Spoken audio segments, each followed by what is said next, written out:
आज हम एक ऐसे विषय को लेकर आए हैं जिसको केवल अंधविश्वास या मिथ्या कहकर नकार देना बिल्कुल भी आसान नहीं है, संभव भी नहीं है।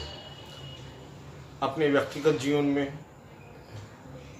मैंने हजारों ऐसे लोगों को देखा है जो इस प्रकार के संकट कष्टों से पीड़ित होते हैं।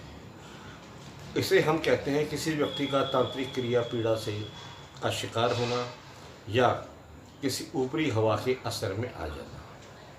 मित्रों, आज का हमारा ये वीडियो इसी विषय पर है। जब कोई व्यक्ति जाने या अनजाने किसी तांत्रिक क्रिया का शिकार हो जाए या किसी ऊपरी हवा के झपेटे में आ जाए या उसके असर में आ जाए, तो उस व्यक्ति के क्या क्या लक्षण होते हैं, ये आज मैं आपको इस वीडियो में बताऊंगा।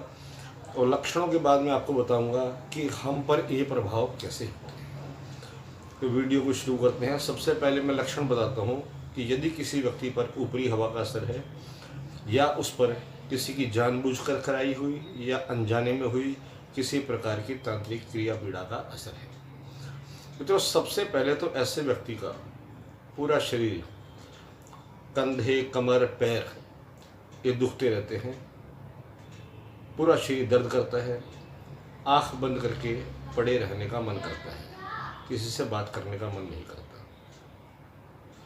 मित्रों, दूसरा है रोग। ऐसे व्यक्ति के शरीर में एक स्थायी तौर पर कोई ऐसा रोग नहीं होता कि डॉक्टर जिसको असाध्य रोग घोषित कर सके, लेकिन ऐसे व्यक्ति का शरीर कभी स्वस्थ भी नहीं रहता। कभी ना कभी कुछ ना कुछ रोग हुआ रहता है।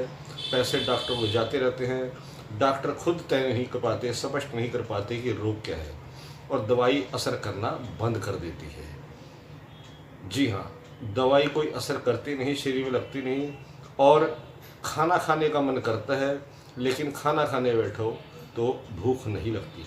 ये भी ऐसे व्यक्ति के लक्षण होते हैं। इसके अलावा इरिटेशन।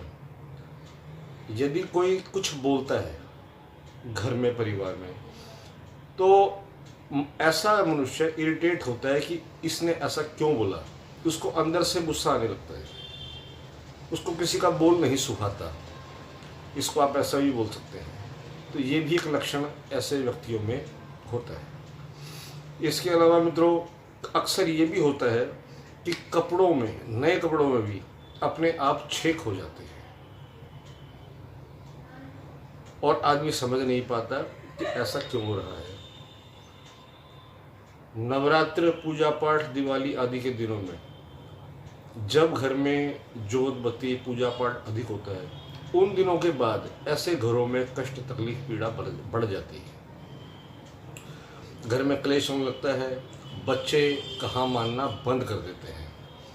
यदि पति पत्नी है तो आपस में एक दूसरे की बात पर झुंझलाना, ये सब दोष भी शुरू हो जाते हैं। घर में, पूजा के स्थल में अचानक ही अपने आप आग लग जाए, ये भी इसके लक्षणों में एक होता है। घर में बिल्ली, भौरा, चमगादड़, इस प्रकार के 3-4 जीव होते हैं, ये अचानक अपने आप घर में आने लगे, ये भी इसके लक्षणों में से एक है। इसके कारण क्या है? मतलब इसके कारण 2 हैं। जब तक किसी ने किसी ईर्ष्या से, द्वेष से, भावना से आप पर कोई तांत्रिक क्रिया किसी व्यक्ति के माध्यम से, जो इन क्रियाओं को जानता है, करवा दी है। या कई बार ऐसा भी होता है कि किसी ने किसी तांत्रिक ज्योतिषी कहने पर अपना उतारा करके सड़क या चौराहे पर कहीं डाल दिया, और आप अपनी गाड़ी में या पैदल या कहीं किसी अन्य प्रकार से उसको लांघ गए, उसका असर आपके ऊपर आ जाता है। तीसरा कारण ये भी हो सकता है, जिसको ऊपरी हवा का लगना बोलते हैं, कि आपने किसी ऐसे पेड़ के पास जो अकेला खड़ा हुआ है, या पीपल का है, नीम का है, बड़ का है, किसी ऐसे वृक्ष के नीचे मल या मूत्र विसर्जन आदि कर दिया है। नग्न होकर सोना या नग्न होकर नहाना, या संभोग के बाद सुबह बिना स्नान के घर से बाहर निकलने वाली चीज़ों को भी ऐसी चीज़ें सताती हैं, पकड़ लेती हैं। कई बार आपने देखा होगा कि ऐसा अनुभव होता है जैसे हमारे पास से कोई खुशबू का हवा का झोंका निकल गया हो और कई सेकंड तक उसकी खुशबू नाकों में आती रहती है। जब भी कभी ऐसा हो तो हमें किसी को ये अनुभव बताना नहीं चाहिए, ना ही उसमें स्थिति में ज़्यादा देर वहाँ उस स्थान पर टिकना चाहिए, वहाँ से हट जाना चाहिए। क्योंकि 64 प्रकार की हवाएं हैं जो भूत प्रेत आदि हैं जो वातावरण में रहती हैं, उनमें से कोई जब हमारे पास से निकलती है तो ऐसा अनुभव होता है। इसके अलावा किसी ऐसे स्थान पर जाने से या किसी ऐसे व्यक्ति के पास बैठने से जहाँ आपके शरीर के रुएं खड़े होते हो, ठंडा ठंडा सब कुछ शरीर में होता हो, ये भी लक्षण है कि आप किसी ऊपरी हवा के चक्कर में आ सकते हैं, फंस सकते हैं। तो मित्रों, आज मैंने ये कुछ लक्षण आपको तांत्रिक क्रिया पीड़ा दोष से पीड़ित या ऊपरी हवा से पीड़ित व्यक्ति के लक्षणों के विषय बताए। मैं इसके बाद जल्द ही एक वीडियो और बनाऊंगा जिसमें इसी विषय पर कुछ और अधिक गहराई से प्रकाश डालूंगा।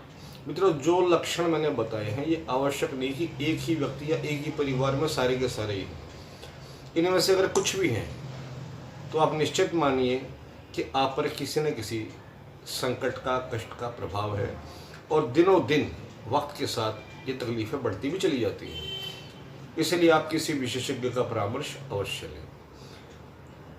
और अगर आप मुझसे परामर्श लेना चाहते हैं तो इस वीडियो में मेरा फ़ोन नंबर आपको मिल जाएगा, डिस्क्रिप्शन में मेरा फ़ोन नंबर आपको मिलेगा, आप मुझसे भी संपर्क कर सकते हैं। मित्रों, अगर आपको हमारा ये वीडियो पसंद आया हो इसे लाइक करें, चैनल को सब्सक्राइब करें, वीडियो को शेयर करें। आप सभी को भारत भूषण गौड़।